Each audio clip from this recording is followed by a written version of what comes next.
Halo sahabat okmintv.com, ini adalah kabar menarik untuk Anda tentang sosok John Gluba Gebze, salah satu tokoh Papua khususnya di Provinsi Papua Selatan yang saat ini menjadi sorotan nasional tentang perannya dalam meningkatkan taraf hidup rakyat di tanah Papua.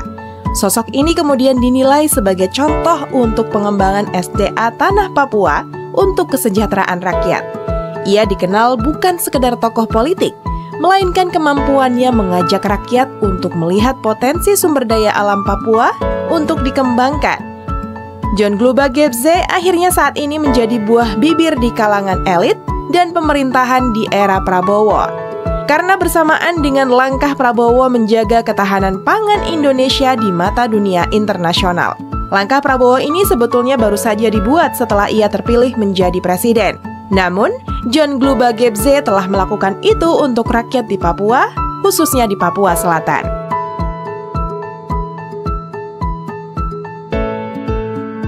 Ketua Yayasan Suara Timur Indonesia, Gabriel Goa, mengatakan, sosok John Gluba Gebze ini sebenarnya sangat pantas menjadi pemimpin masa depan di Papua Selatan, karena terkenal memiliki ide-ide cemerlang untuk mengangkat nama Papua sebagai daerah yang penuh dengan sumber daya alamnya.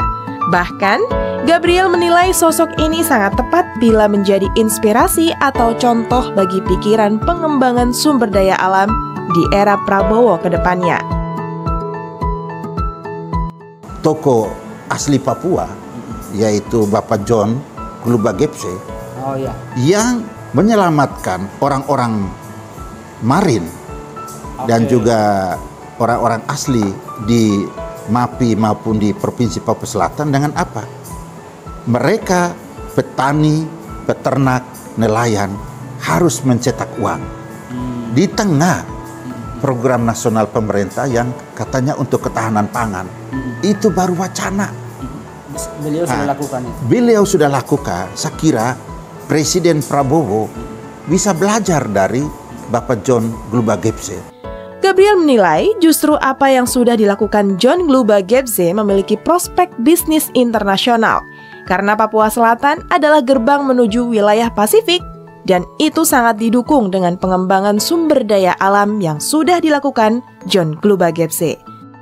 Kalau memang rencana nanti food estate-nya di sana harus diikutin konsepnya beliau. Saya pernah wawancara beliau, dia bilang ini bisa ada klaster-klaster.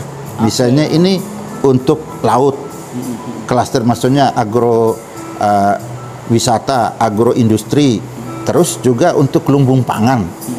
Lumbung pangan di Papua Selatan bisa menjadi lumbung pangan internasional. Ada di tidak hanya ini, karena untuk apa? Membantu juga saudara-saudara di Pasifik, maupun kerjasama strategis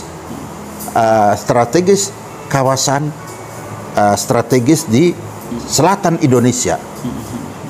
Perlu ada kerjasama kawasan strategis selatan Indonesia karena dari lumbung pangan internasional di Papua Selatan, yaitu Merauke dan yang lainnya, bisa membantu juga ke Dobo, Maluku, ke Tual, ke Tanimbar, ke Maluku Barat Daya, termasuk Timor Leste dan NTT.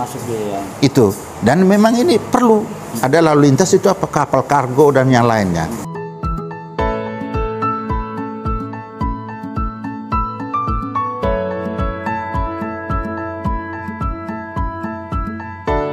Dari Jakarta, tim redaksi Okmin TV melaporkan.